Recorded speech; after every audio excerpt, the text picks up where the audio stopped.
Danny Parkins is in to defend a controversial QB ranking. Oh, my God. Not by him. These are the results of Mike Sando's QB tiers, ascertained from the opinions of 50 coaches and executives. Remember, it was ranked into tiers. Tier 1 was the Big Five, according to some people. Big Four plus Matthew Stafford. Tier 2, it goes like this. Jaden, Herbert, Goff, Stroud, and Hurts tied. Bake Show, Dak, Jordan Love, and Hanging Brock on Purdy. for dear life to Tier 2 Brock Purdy. He's, you know what?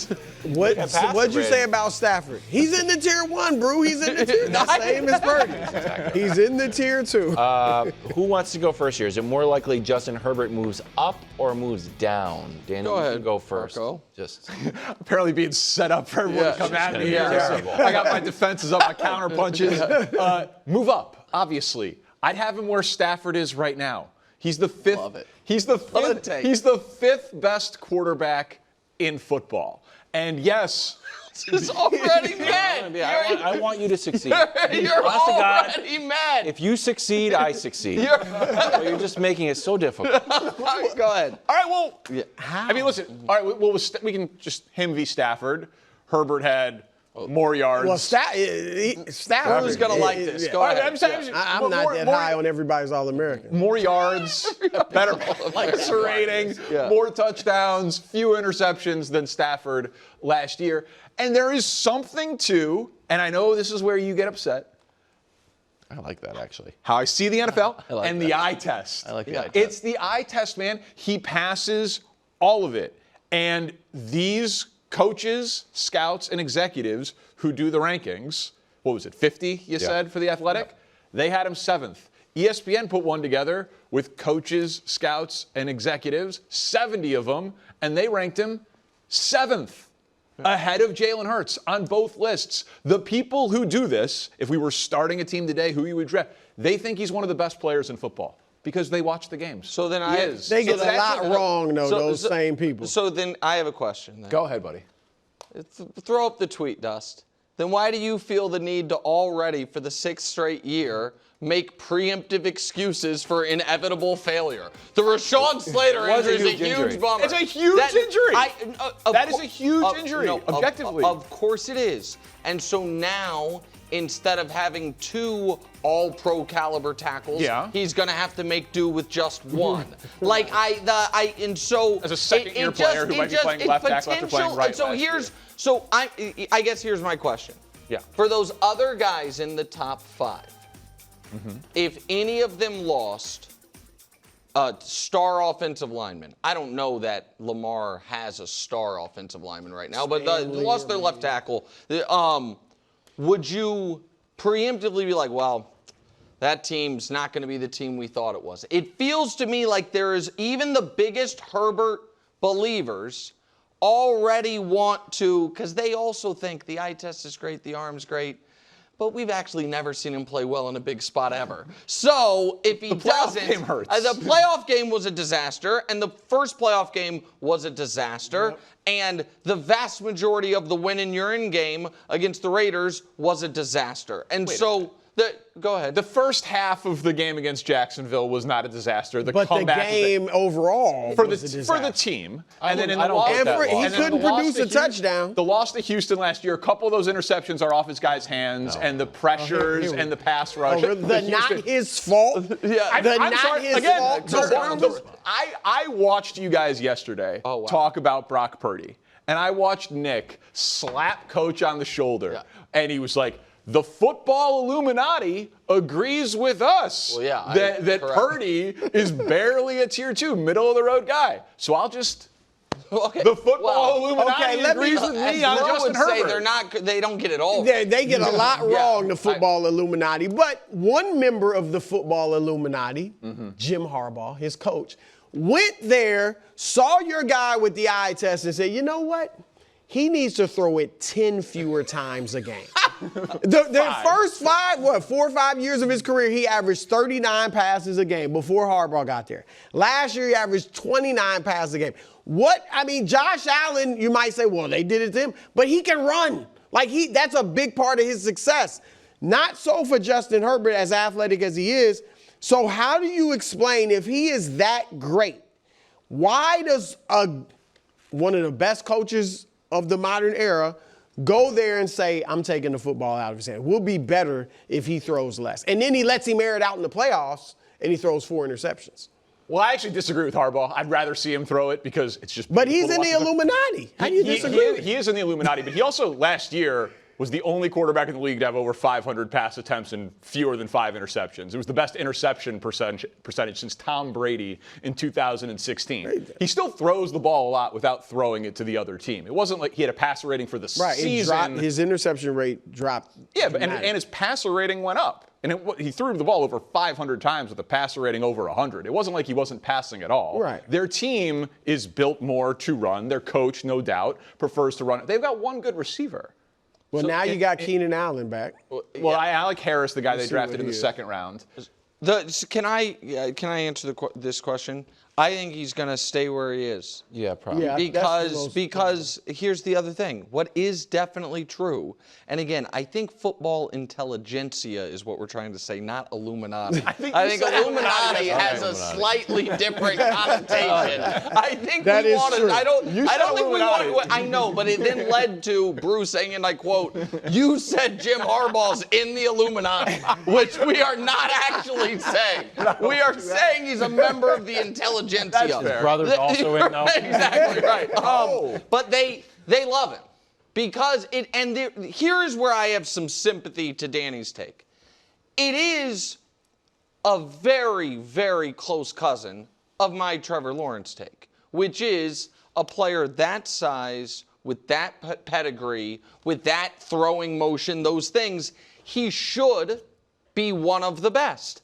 But where we diverge is that once you are a half decade into your career, you have to be judged on what you actually have been rather than what you have accomplished. Now, the argument Brew was making against Herbert is a tricky one because that is a similar argument against Hurts. If you're that good, why do they take the ball out of your hands? No, but But they he the ball never at everybody's swung it hand. around like Herbert. Again- And we also know that's not his strength, and Yeah. he's a runner.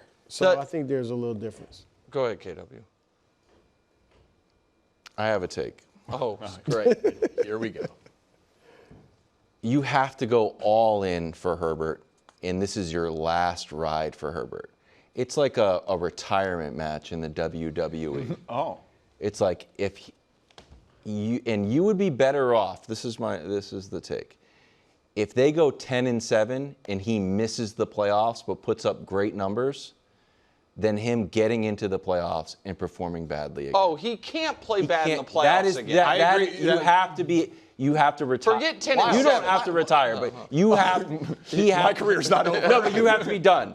Like if you run into Justin Herbert on the street somewhere, right? You just have to walk past him like you've never seen him in your life. Well, I mean, I think we have my favorite graphic that has ever been created since I've been at FS1. What is this one? He's on the pace. Peyton No. He's on pace. This is the worst thing that's ever been on TV. Because it's got to be year 6. Bro, this is the worst thing that's ever been on TV. This is bad. What are you talking It's about? not bad. Then It was so different back then for quarterbacks. But then it's the partner. Yeah. So the quarterback could get pounded. The receivers could get pounded. This is it's the not the important same part. as This is this. correct. This has to be a massive year. Second year with Harbaugh. They've built the system around. He has to overcome the Rashawn Slater injury. There is not the Derwin James injury or the Joey Bosa or the missed kicks or the Anthony Lynn or the Brandon Staley.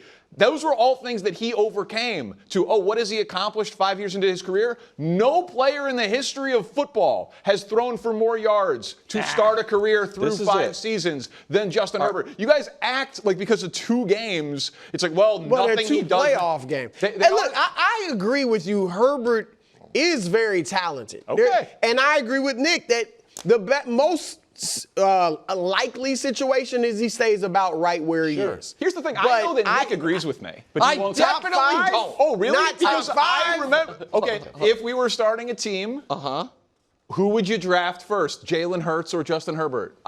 Do I know what my team is, or is they're my first pick? Everybody's available. You're building a team. Under that circumstance, no, I probably would take Justin Herbert. And he's a better player. A different. No, but that's I a different. agree with that. That's a different. I agree with that. When that happens. Okay, but can I that say? universe. Can I say something else that I realized before we move on, real quick?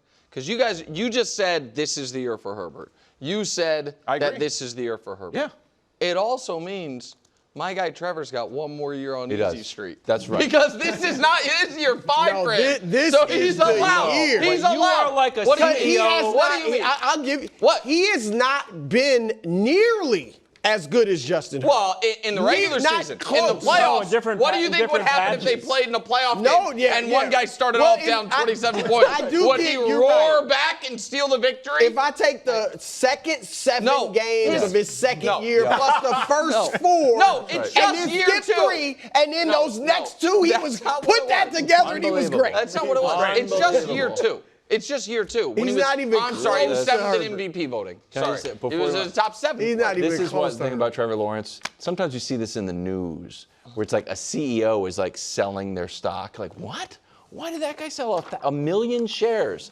That's you. You've been slowly offloading Trevor. I said He the had opposite. sold. Slowly. No, He had sold That is everything. a lie. You did come back. I'll give you credit. But you had sold I had last never year. sold You weren't anything. calling him the prince. You guys, he was Trevor I'm Lawrence. gonna get really mad. That's who he was. Didn't even You mention guys- his high school stats. You guys, first of all, you demanded I stop what? mentioning his high school stats. I looked and them up. you demanded, and out of the long respect I have for you as a friend and a colleague, I accepted. You said when they're 4 and whatever, you can't call him the prince anymore. I said, you know what, you're right. And this year, they're 0-0. I'm calling him the prince. But I also said that his land and titles are on the line this year. Wait, that's too much. It is. He's not the prey like this year.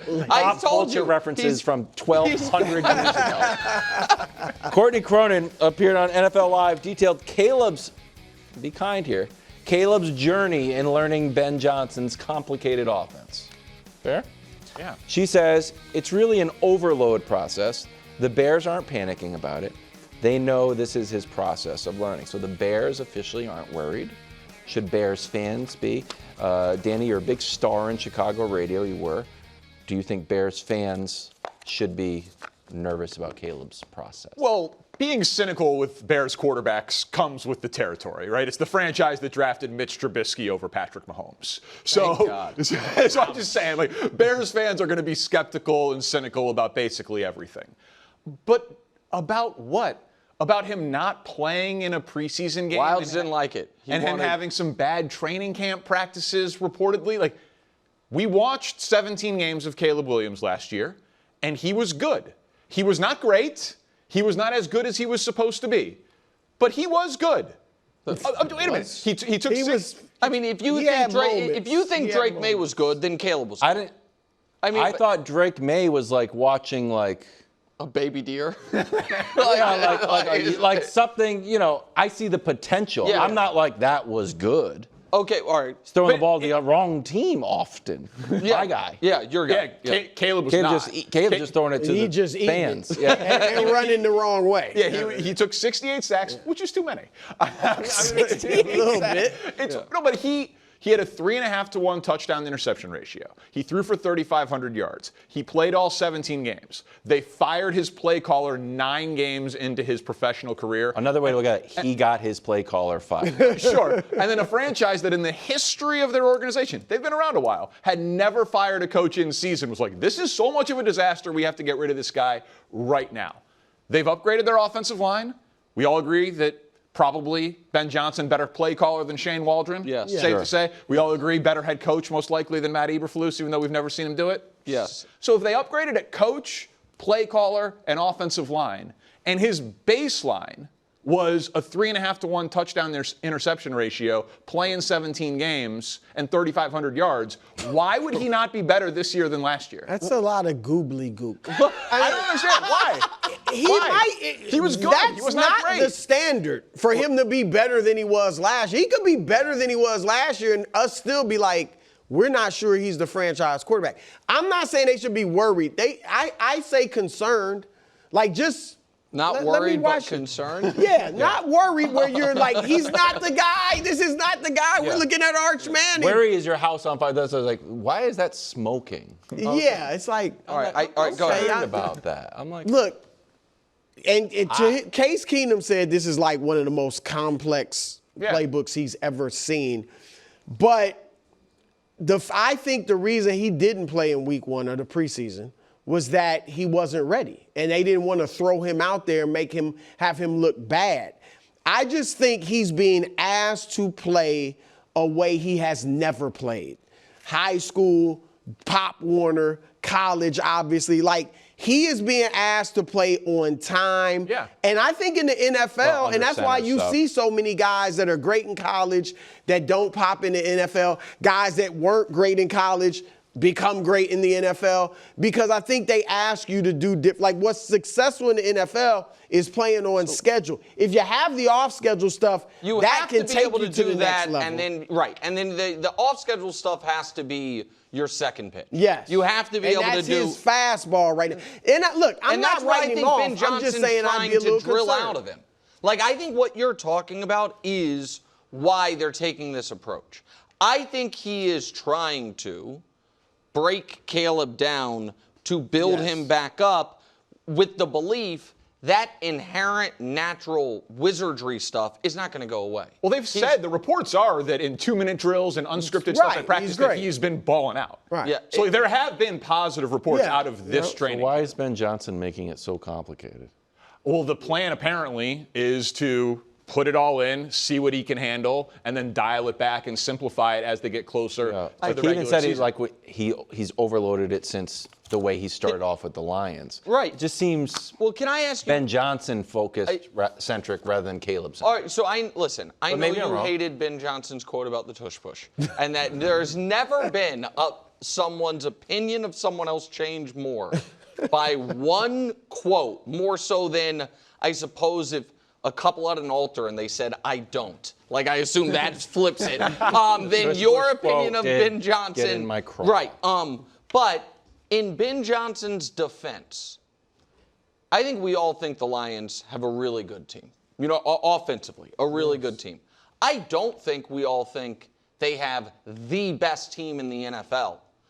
And yet, over the last 3 years when Ben Johnson was there, they led the league in points. They were top 3 in every major offensive category. Jared Goff, I think, over the last 3 years, has more touchdown passes than any player in football.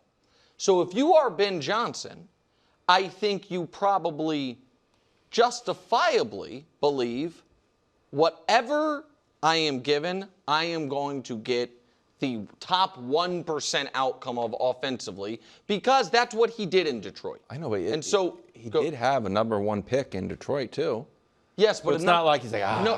A number 1 pick whose team had given up on and who was a shell of himself. Post Super Bowl they gave up on him. I get it, Yeah, but it's no. not like it's like a Brock Purdy type. No. But situation. and he has a number 1 pick here. But Wilds, but he has a number 1 pick here that I know. he chose. But So don't they play completely different No, I know ways? they play different styles, but he chose. He didn't choose Jared Goff. Ben Johnson did. You know what I mean? He chose. He could have coached Justin Herbert, Danny's guy. He could have coached Washington. Maybe he should have. You know what I mean? He didn't know they were going to have Jaden, whatever it is. So he chose Caleb, and even though I agree with you, he seems smug. I think he's a smart football guy, and I don't think what he's doing is stupid. It might be a little me-focused, but I don't think it's dumb.